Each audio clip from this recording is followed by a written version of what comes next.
جیسے اپنی اگر ہم نماز پڑھتے ہیں تو ہم سے مدینہ اس طرف ہے، تو محمد صاحب نے منہ کرا پہلے،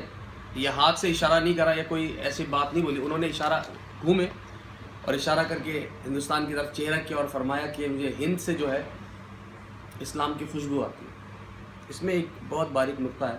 وہ آگے میں ابھی آپ کو بتاؤں گا۔ پھر آگے چل کر جب امام عالی مقام، جن کو سرمنبع روحانیت کہا جاتا ہے، کہتے ہیں کہ حضرت علی اگر ولی نہ ہوتے، نعوذ باللہ، ہمارے نزدیک تو یہ کہنا بھی گناہ ہے، کفر ہے صوفیوں کے نزدیک، کیونکہ بے شک ان کو اس چیز کے ساتھ بنا کر بھیجا ہی گیا تھا تاکہ ان سے صوفیزم کی نہر اور اوشن ان سے بہیں، لیکن اگر حضرت علی کرم اللہ وجہ ولی نہ ہوتے تو اس روح زمین پہ کوئی سینٹ، کوئی صوفی نہیں ہوتا۔ انہوں نے کیا بتایا ہندوستان کے بارے میں؟ انہوں نے بتایا کہ the land where wisdom and knowledge was return first, یا پھر وہ آئیڈیاز، وہ کانسیپٹ جو ہمیں نالج سے وزڈم کی طرف لے جاتے ہیں، علم سے حکمت کی طرف لے جاتے ہیں، یا وہ چیزیں جو علم میں اور حکمت میں ڈفرینس کریٹ کرتی ہیں، یا وہ چیزیں جو آپ کو اس معیار پہ لے جاتی ہیں کہ علم تو ہر کوئی حاصل کر لیتا ہے، لیکن وزڈم حاصل کرنا، حکمت حاصل کرنا، یہ ایک معیاری معاملہ ہے، یہ ایک پہاڑ کی مانند ہے۔ علم حاصل کرنا ایسا کہ آپ پہاڑ تک پہنچ گئے، اور وزڈم حاصل کرنا ایسا جیسے پہاڑ کی چوٹی پہ پہنچ گئے، اور ایسی چوٹی پہ جہاں پہ فال ہی نہیں ہے، جہاں صرف فلاح ہے۔ انہوں نے فرمایا ہندوستان کے بارے میں کہ ہندوستان ایسی سرزمین ہے جہاں پر سب سے پہلے لٹریچر لکھا گیا اور وزڈم دنیا کے کونے کونے میں پہنچا، اور ہمیں معلوم ہے ہمارے پاس ویدک لٹریچر جو ہے، اتھر وید، سام وید، رگ وید، یجر وید، یہ بہت پرانے ہیں، پھر پران ہیں، اپنیشد ہیں، پوری ان کی کیٹیگریز ہیں، اپنے آپ میں بہت بڑی دین ہے۔ تھرڈ جو میجر پرسنالٹی ہیں جنہوں نے ہند کے بارے میں ہمیں بتایا، وہ ہیں حضرت امام حسین علیہ السلام۔ انہوں نے ان کا، اگر میں آپ کو ایک سین کریٹ کر کے بتاؤں گا تو آپ امیجن کر پائیں گے۔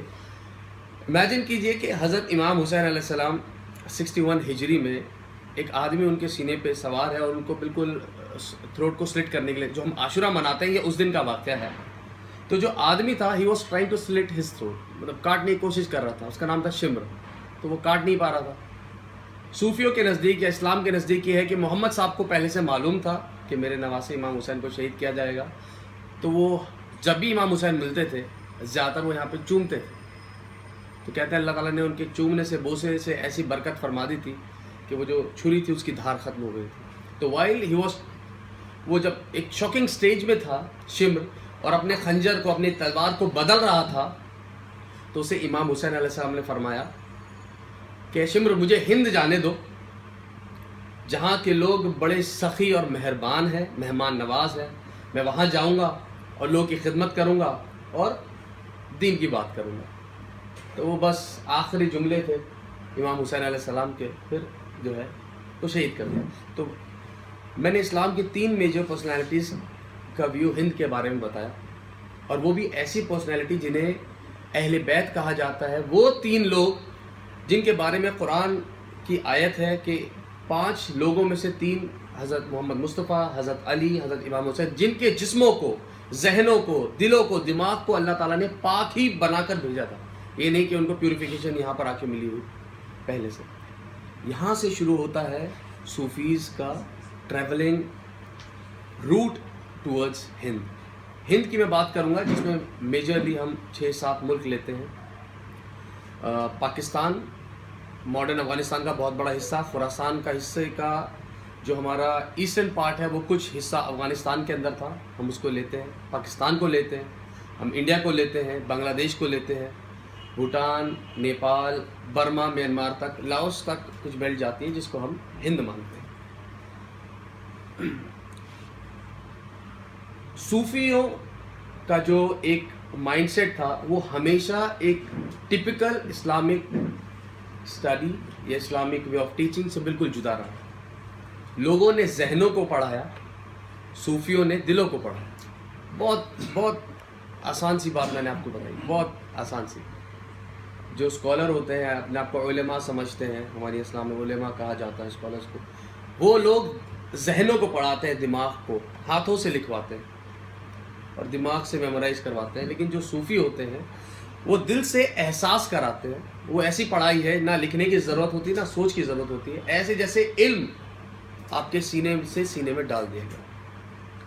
تو صوفیوں کا جو سب سے پہلی آمد ہندوستان میں ہوتی ہے, جو لینڈ روٹ بنا مدینے سے آتے وقت crossing Afghanistan, central Asia, Uzbekistan, Tashkent, major route جو تھا وہ سینٹرل ایشیا تھا. سینٹرل ایشیا میں بھی سب سے پہلے جو چہل پہل ہوئی after the migration from Medina to Uzbekistan. Uzbekistan میں تقریباً, کیونکہ ازبیکستان کی بات کیے بغیر روٹ کے بارے میں بتانا ایک جسٹیفیکیشن نہیں ہوگی,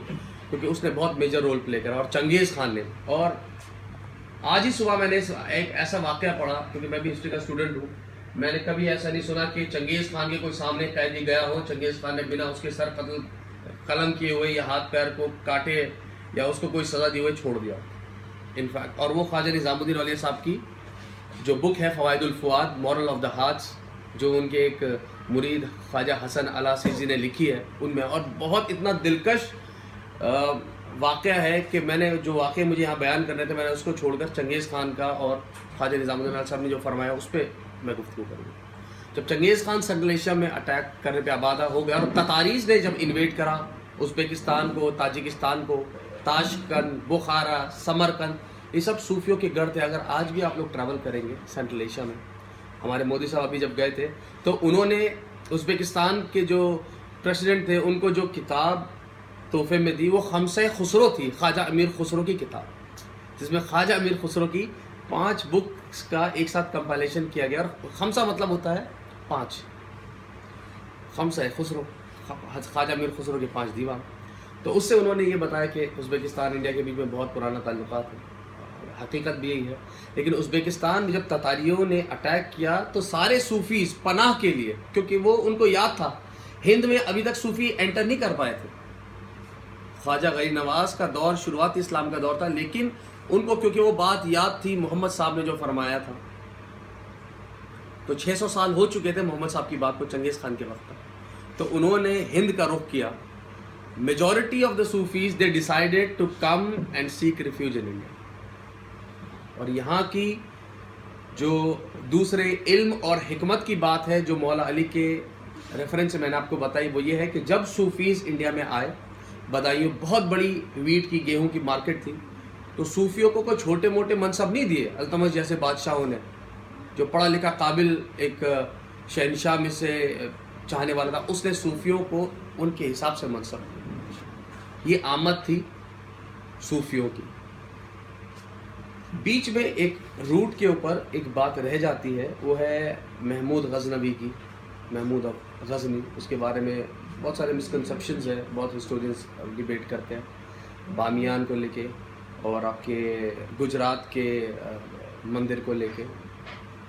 تو میں عرض کروں کہ وہ بس ایک لٹیرا تھا, کیونکہ جب وہ آیا تھا تو اس کے روٹ کے اندر بامیان پڑا تھا, جہاں پر گوتم بدھ کی کئی ہزار فٹ جو ہے ماؤنٹین کے اندر جو مورتی تھی, اس نے اس کو ٹچ بھی نہیں کرا. وہ بامیان سے ہوتے ہوا ملتان آیا, پہلے اس نے ملتان کی جامع مسجد کو لوٹا, وہاں کے نواب کو, وہاں کے راجہ کو لوٹا, اس کے بعد وہ گجرات کی طرف آیا. تو لیکن اس کی آمد سے جو صوفی تھے جو ملتان میں رہ گئے تھے, ہند آنے کے لیے انہوں نے اپنا آگے کا سفر پورا کیا. تو اس طرح خواجہ غریب نواز سب سے پہلے ہندوستان میں تشریف لائے, اور خواجہ غریب نواز نے یہاں پر جو ہے صوفیوں کی بنیاد ڈالی. لیکن کیونکہ خواجہ غریب نواز جب ہندوستان تشریف لائے تو زبان عربی تھی, یہاں پہ لوگ سنسکرت بولتے تھے, راجستھان کی اپنی ریجنل لینگویج تھی. تو خواجہ غریب نواز کو بھی جو ہے ایسے نہیں بھیجا تھا, روٹ تیار تھا. ان کو خواب کے اندر الہام ہوا, ان کو پوری دنیا دکھائی گئی, اور دنیا کے اندر جو سب سے ڈارکسٹ اسپاٹ بتایا گیا وہ اجمیر بتایا گیا, اور پھر کہا گیا جاؤ اس جگہ اور اس کو جو ہے روحانیت کی روشنی سے جو ہے آپ روشن کریے.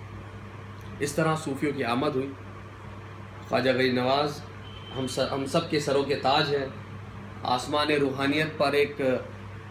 چاند کی مانند ہے, جن کی روشنی ایسی ہے کہ جس کے ذہن پہ پڑ جائے, جس کے دماغ پہ اثر کر جائے, جس کی روح کے اندر پیبست ہو جائے, وہ انسان اس دنیا میں نہیں, ہم لوگ مانتے ہیں قیامت کے دن بھی جب وہ اٹھے گا تو اس کا چہرہ روشن ہوگا. اس طرح کی ان کی روشنی. اور جو چشتیز ہیں وہ سارے کے سارے خواجہ غریب نواز سے منسوخ ہیں، ان سے ریلیٹڈ ہیں. جیسے خواجہ غریب نواز کے ڈسائپل ہوئے خواجہ قطب الدین بختیار کاکی، ان کے ڈسائپل ہوئے خواجہ بابا فرید مسعود گنج شکر، جن کا مزار پاک پتن میں اجودن میں، جن کی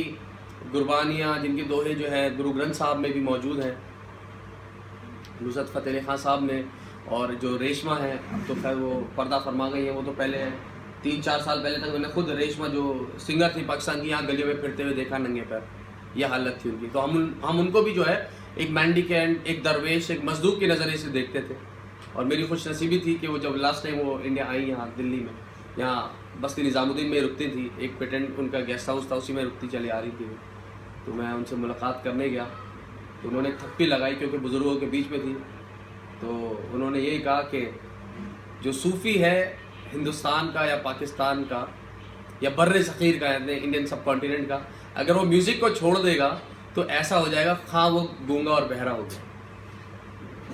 میں چاہوں گا کچھ کلام دھرو صاحب پڑھے، میں انشاءاللہ پھر اس کے آگے جو ہے